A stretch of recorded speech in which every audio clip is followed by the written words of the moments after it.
हमसे आगे निकला है। भारत की नौसेना एक ऐसी ताकत बनकर उभर रही है जिसने दुनिया की सबसे बड़ी नौसेना बना चुके चीन को घुटने पर लाकर खड़ा कर दिया। हालात तो इतने बिगड़ गए हैं कि चीन को यूनाइटेड नेशन की सिक्योरिटी काउंसिल में जाकर भारत की नौसेना पर बयान देना पड़ा। चाइना तो बोलता है कि उसके पास 20 लाख सोल्जर्स हैं।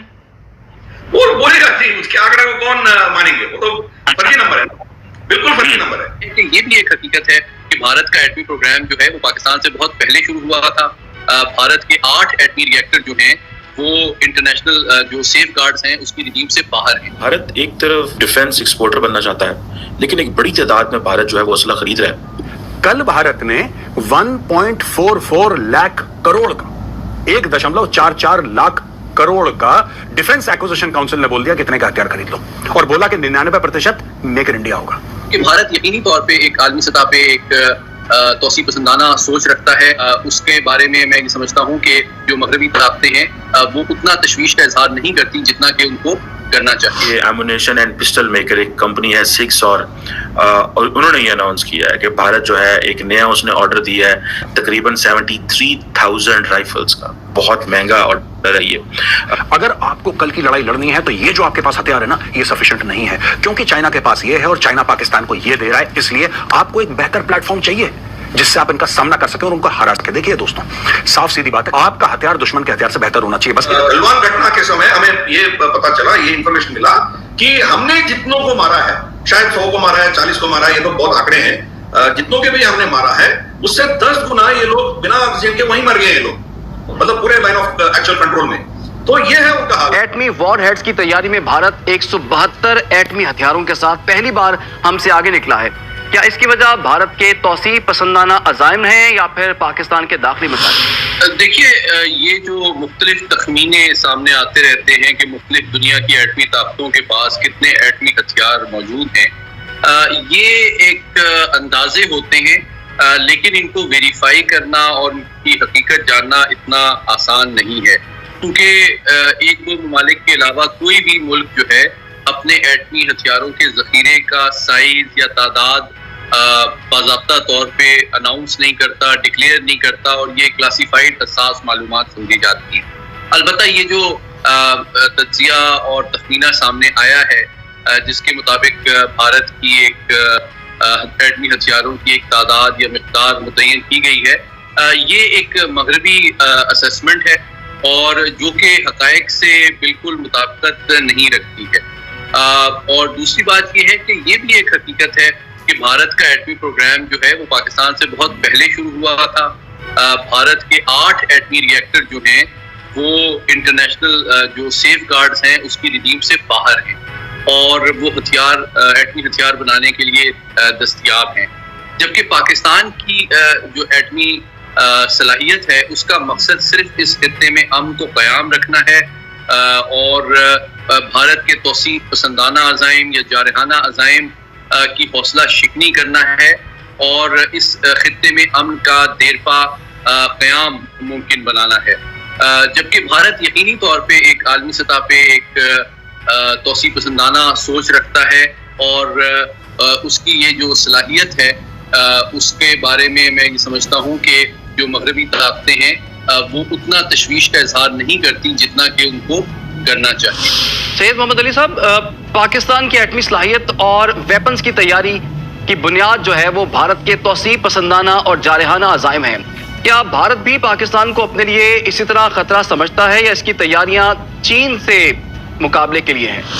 देखिए, अगर हकीकत में देखा जाए तो बयानात से कता नज़र भारत की जो एटमी सलाहियत है या उसकी जो तमाम तर जौहरी सलाहियत है उसका मकसद भारत को आलमी सतह पे एक तौसी पसंदाना रियासत के तौर पे मनवाना है और वो एक आलमी ताकत बनना चाहता है, जिसके लिए वो चीन के खिलाफ जो हिकमत अमली है उसको एक दलील के तौर पे, एक बहाने के तौर पे इस्तेमाल कर रहा है ताकि मगरबी और रूसी साख्त की टेक्नोलॉजी जो है वो उसको हासिल हो।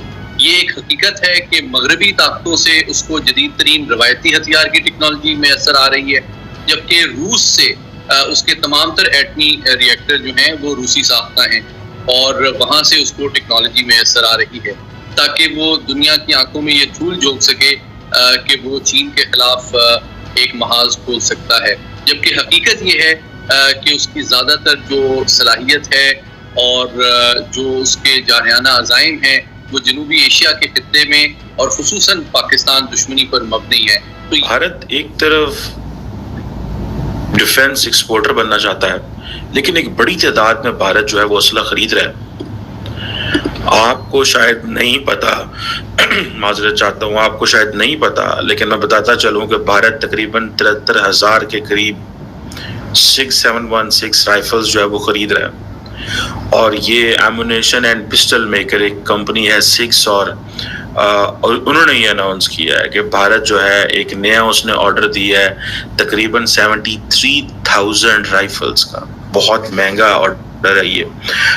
इससे पहले मैं आपको बताता चलूं कि ये तो एक ऑर्डर है ना, इससे पहले भारत ने ऑलरेडी भारत ने तकरीबन इसी तादाद के करीब जो गन्स हैं वो ली हुई हैं। तो तकरीबन इंडिया इस वक्त 145,000 के करीब जो राइफल्स हैं वो इंडियन आर्मी को देगा। ये 6 और की असेसमेंट है, वो कह रहा है, मैं नहीं कह रहा, ये वो बता रहे हैं डाटा।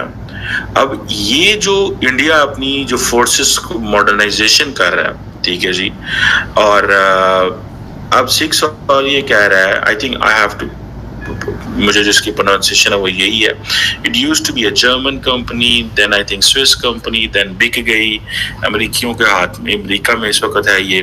और ये जो पार्टनरशिप कर रहे हैं, and that partnership is for the modernisation effort. What the modernisation effort जो कि इंडियन आर्मी कर रही है। और ये सारी की सारी भारत की जो मिनिस्ट्री ऑफ डिफेंस है उसकी ये प्रोक्योरमेंट है। इसका मतलब क्या है? इसका मतलब ये है कि 2019 में पहले खरीदी, 3-4 साल उन्होंने ट्रायल किया, तकरीबन इतनी 72,000 के करीब गन्स का ट्रायल किया, देखा और उस गन्स को इस्तेमाल किया। और अब देखें, अब इंडियन फौजियों के हाथ में अमेरिकन गन्स हैं, ठीक है जी, अमेरिकन गन्स हैं, बिकॉज दे अंडरस्टैंड कि उनको आइंदा आने वाले दिनों में किस तरह का थ्रेट है, वो जिस तरह का थ्रेट है उनको, वो उस हिसाब से वो गन्स जो हैं वो ले रहे हैं। अब फॉर एग्जांपल आप ये देखें कि एक तरफ हम ये महसूस करते हैं और हमने ये देखा कि भारत जो है वो उसको चाइना की तरफ से चलो है चैलेंज, लेकिन भारत जो है ये गन्स को कश्मीर के लिए भी इस्तेमाल कर रहा है, ठीक है जी। सो भारत कह रहा है कि this is all for the anti terror. Hello दोस्तों, आपके लिए हाफिज गणेश जयंती। दोस्तों पहले सबसे पहले आपको हैप्पी गणेश जयंती। आप ये गजानन बापा आपके घर में समृद्धि, ढेर सारी खुशियाँ लेके आए, आपके परिवार में ढेर सारी खुशियाँ लेके आए, यही पापा से प्रार्थना करता हूँ दोस्तों। और दोस्तों आपने देखा होगा भारत ने जैसी हथियारों की लिस्ट जारी करी, चाइना में जाके यूएन में बहुत रोया भारत का नाम लेके, क्योंकि भारत की नेवी बहुत तगड़ी होती आ रही, दिन पे दिन बढ़ती आ रही है। अभी कोस्ट गार्ड भी नेवी की तरह ही हो जाएगा, क्योंकि कोस्ट गार्ड में भी बहुत हाईवे शिप आ रही है अभी, मिसाइल, उनके लिए प्लेन भी आ रहे हैं, हेलीकॉप्टर भी आ रहे हैं, प्लेन के ऊपर उनके शिप के ऊपर लैंड करेगा हेलीकॉप्टर भी। मतलब नेवी तो तगड़ी हो रही है, कोस्ट गार्ड भी बहुत तगड़ा हो रहा है, क्योंकि मेन कोस्ट नेवी तो बाहर मतलब कहीं भी जाके लड़ाई कर सकती है, लेकिन कोस्ट गार्ड का समुद्र में जो जितनी सीमा है पूरी रखवाली वही करता है कोस्ट गार्ड, जो तटरक्षक बोलते हैं उसको नेवी की भाषा में। मतलब चारों ओर जितने समुद्री सीमा हैं वो सब तटरक्षक के ही जिम्मे आती है, चाहे वो आतंकवादी हो या किसी की ड्रग सप्लाई, हीरोइन, जो कुछ पकड़ा जाता है तटरक्षक ही पकड़ते हैं। इतने पावरफुल है कोस्ट गार्ड हमारे। या किधर मतलब जैसा गणेश विसर्जन है, इसमें कोई हादसा हुआ तो तटरक्षक ही आता है आगे। किसी को बचाने आया तटरक्षक ही आ गया थे, कोर्ट गार्ड ही आ गया थे। ये भी बहुत तगड़ी फौज है हमारी नेवी के बाद, तो उसको भी मतलब और तगड़ा करना है हथियार दे दे के। मतलब अभी क्या उनके बाद हथियार का, मैं तो नेवी का इंतजार करते हैं, नेवी को कॉल करते हो, उसके बाद में नेवी को कॉल करने की जरूरत नहीं, सीधी जाकर चाहे पनडुब्बी हो, युद्धपोत हो, आतंकवादी हो या कोई भी हो, नेवी अपना काम करेगी, अपना काम करेंगे। इसके लिए चाइना की तो परेशानी हम समझते हैं। सबसे काटा तो वो अमेरिका को समझता था, लेकिन सबसे बड़ा काटा तो उसमें हम ही है किरकिरी पूरी दुनिया में। रशिया ने भी तो बोल दिया ना, अगर भारत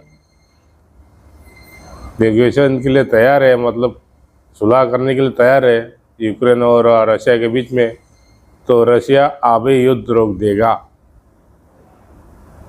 अभी का अभी तुरंत। ये न्यूज़ है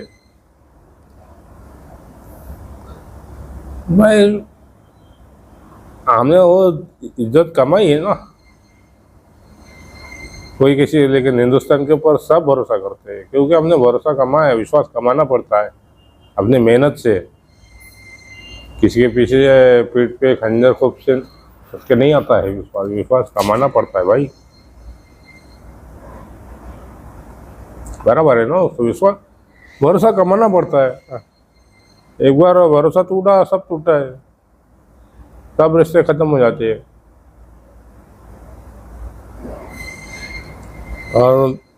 और दोस्तों, तालिबान ने पाकिस्तान के बॉर्डर पे कब्जा कर लिया, चौकियाँ उड़ा के रॉकेट तोप लेके चढ़ बैठा है। कई चौकियों पे कब्जा कर लिया है तालिबान ने, पाकिस्तान फौज ने उधर भी सिलेंडर कर लिया। यही नहीं, अगस्त के महीने में बलूचिस्तान में बलूच आर्मी है ना, उसने पाकिस्तान के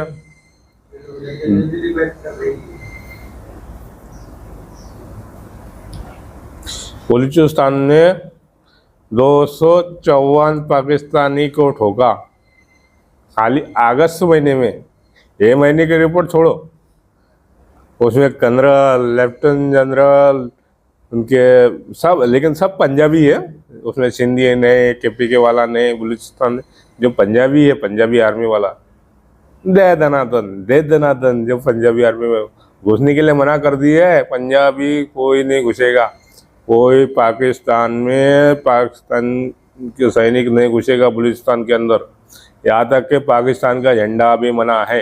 यही नहीं, पाकिस्तान का नेशनल ड्रेस हमारा जन गण मन है, राष्ट्रीय गीत, वो गाना भी मना है, चाहे यूनिवर्सिटी हो, कुछ भी हो, कॉलेज, सब पूरा बैन।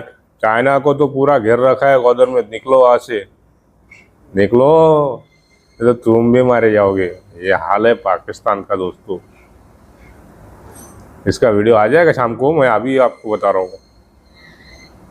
तो दोस्तों, वीडियो बड़ा हो रहा है, ख़त्म करते ही पर मिलते हैं अगले वीडियो में। मुझे दीजिए इजाज़त। मैं हूँ आपका दोस्त राजू सूर्यवंशी। जय हिंद, जय भारत दोस्तों, जय श्री राम, गणपति बप्पा मोरया। आप सबके लिए, और किसके घर में गणपति है कमेंट करके ज़रूर बताइए दोस्तों।